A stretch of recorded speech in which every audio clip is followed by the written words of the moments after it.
वाजणार ती सगळी कुठे गेली? सूर्या काय झालंय तुला? काय बडबडतोयस तू? एक मिनिट, ड्रेस बदलून साडी कधी घातली? ड्रेस? हा, मी काही बदललेलं नाहीये, ही तीच मगाचीच साडी आहे. नक्की का?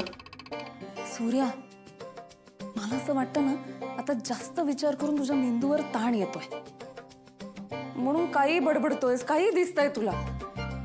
चल बरं आपण ड्रेसिंग करून घेऊया. तुझा हनीमूनला आल्यावर पट्ट्या पण बदलत बसतं. एवढं भारी वातावरण आहे, जवळ यायचं सोडून तू येस. अजिबात नाही. आपण इथे हनीमूनला नाही, तुझ्या रिकव्हरीसाठी आलो. चल बरं मला ड्रेसिंग करू दे. तुझ्या हातानं माझ्या जखमा बऱ्या होतील, पण इथे येऊन जर आपण हनीमूनच नाही केलं तर माझ्या मनाला होणारी ती कशी जखम भरून काढणार आहेस? तू एकदा बरा झालास ना की या जखमेवर पण रोज ड्रेसिंग करीन. हा मी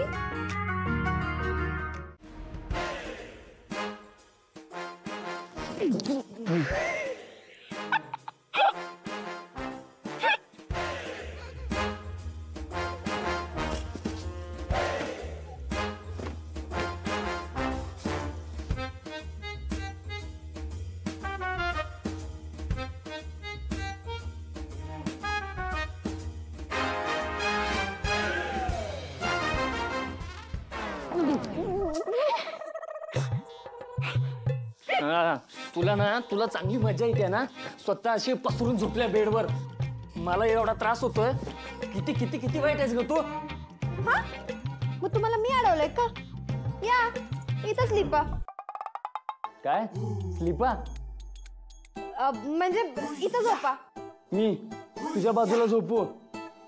हा मग लहान मुलासारखं करू नका उगाच. आपण एकत्र झोपलो तर आपल्यात काहीतरी होईल असं नसतं. मी माझी झोपते, तुम्ही तुमचं झोपा. बर, तुम्हाला एवढंच अवघडल्यासारखं होत असेल ना तर एक काम करा, तुमचं पाय ना माझ्या तोंडाकडे करून झोपा, मग तर झालं. काय गरज नाहीये, मी आहे ना इथं. बरं आहे, झोपतो इथं. काय हो, तुमचा काय स्वतःवर विश्वास नाहीये का? माझा दादा म्हणतो माणसाचा ना स्वतःवर ताबा असावा, नाहीतर. ए धनू, उगाच काय बी बोलू नका. अहो मग या आणि शांत झोपा इथं. तसं बी इच्छा नसेल ना तर काय बी होत नसतं. फार फार तर काय होईल, आपण दोघं निवांत झोपू, नाही तर तुमच्या सोफावर फलाफली. काय फेलाफेली? म्हणजे पडापडी. मगापासून बघते मी 4-5 वेळा तरी डोकं आपटलंय तुमचं. अशाने तुम्हाला शांत झोप लागणार आहे का? आणि ऐका, जर तुम्ही रात्रभर आता जागलात ना तर उद्या सकाळी लोकांना वेगळाच संशय येईल. वहिनी याचा काय अर्थ काढेल मी तरी सांगू शकत नाही बाबा. होय, तसं पण बरोबर बोलते ही. पण शेवटी ज्याची भीती होती ना तेच झालं. एवढा जीव लावून सुद्धा यांनी परक्या बाईची वाट धरली. एका बाईसाठी ना स्वतःच्या नवऱ्याला परक्या बाईसोबत बघणं म्हणजे ना मरण्यापेक्षा सुद्धा वाईट असतं. ते सुद्धा पचवलं आणि चुकीच्या माणसाला संधी दिली. शेवटी त्याने परत तेच केलं जे त्याला करायचं होतं. माझ्या पोटात त्यांचं बाळ आहे हे माहिती असून सुद्धा मला फसवलं. माझ्या नवऱ्याने माझ्याबद्दल जराही विचार करू नये. एवढी वाईट आहे का मी तात्या? मी ना मोठ्या विश्वासाने त्यांच्या बरोबर लग्नाला होकार दिला होता. की म्हणलं ठीक आहे, माणूस आहे, बदलतो, हेही बदलते, पण स्वभाव आणि नियत यात फरक आहे नाही का? यांची नियतच वाईट होती. ती कशी बदलू मी तात्या? सांगा ना तात्या, मी काय करू?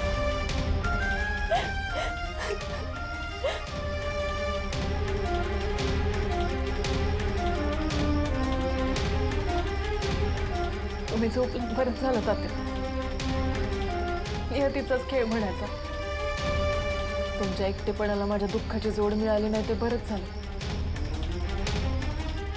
आता मी फक्त माझा दादा माघारी येण्याची वाट बघते.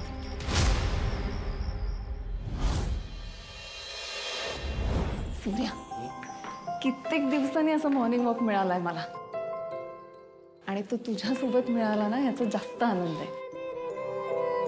तुझी अशी स्पीडी रिकव्हरी बघून ना मला खरंच खूप बरं वाटतंय. माणूसच आहे तसा तर. आणि मी नुसता बरं नाही झालो, एकदम ठणठणीत झालो. तू जा आज रात्री ना ती ड्रेसिंग बिसिंगची नाटकं चालणार नाही तर सांगून ठेवतो.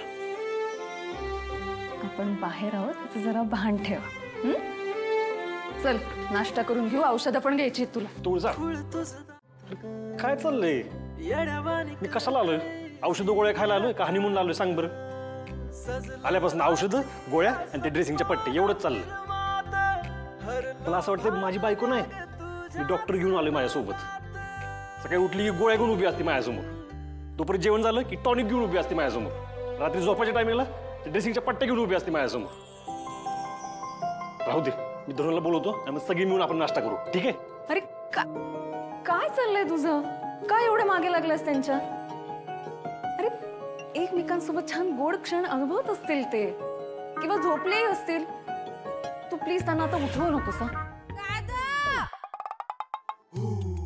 मला भूक लागली. बघ ना, रूम मध्ये एवढं मोठं मेनू कार्ड ठेवलंय पण हे कोणी फोनच उचलायला तयार नाही. मग म्हणलं सकाळ सकाळी मीच बाहेर पडावं आणि जे मिळेल ते खावं. काय झालं तुम्हा दोघांना हसायला? तुम्हाला माहिती आहे ना व मला सकाळ सकाळी भूक लागते ते. तुम्ही थांबा, मी त्या मॅनेजरलाच बघते. एवढा फोन ठेवलाय आणि एक फोन कोणी उचलत नाही. Manager, manager! घ्या हे तुमचं हनीमून कपल.